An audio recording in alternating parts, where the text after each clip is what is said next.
আসসালামু আলাইকুম। ওয়ালাইকুম আসসালাম রহমতুল্লাহ বরকাতুহ। অনেক তালাকপ্রাপ্ত মহিলা তাদের অতীতের কারণে বিয়ের প্রস্তাব পান না, যদিও তারা নিয়ম মানা মুসলিম। আপনার মন্তব্য? বোন প্রশ্ন করলেন যে তালাকপ্রাপ্ত মহিলারা বিয়ের প্রস্তাব পান না কারণ তাদের অতীত। আমার মন্তব্য কি, এটাই আমাদের সমাজ। আমাদের সমাজে ডিভোর্স একটা কলঙ্কের মতো।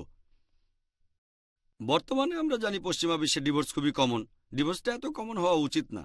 তবে ডিভোর্স হওয়া উচিত না এটা বলাও ভুল, কারণ আপনারা যদি সাহাবীগণের জীবনী পড়েন, এমন সাহাবা ছিলেন আর সাহাবিয়াত, তারা ভালো গুণসম্পন্ন ছিলেন কিন্তু তাদের মধ্যে ম্যাচ করেনি। গুণসম্পন্ন ছিলেন কিন্তু ম্যাচ করেনি, ডিভোর্স দিয়ে তারা অন্য কাউকে বিয়ে করেছেন।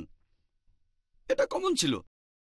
পশ্চিমা বিশ্বের মতো এত কমন ছিল না, তবে এটা কলঙ্ক ছিল না।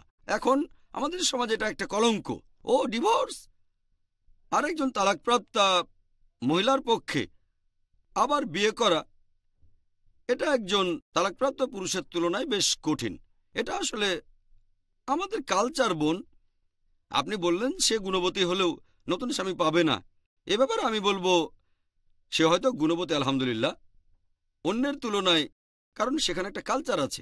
কিন্তু যদি কোনো গুণবান ছেলে থাকে, যদি সে অবিবাহিতও হয় আর সেই তালাকপ্রাপ্তাকে দেখে, জানে সে গুণবতী, জানে মহিলার ডিভোর্সটা তার নিজের কারণে হয়নি, এমন হলে অবশ্যই তালাকপ্রাপ্তাকে বিয়ে করবে।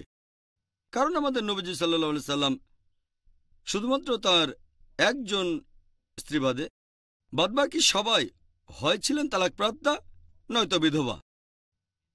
সবাই, শুধুমাত্র একজন বাদে সবাই 80%-এরও বেশি।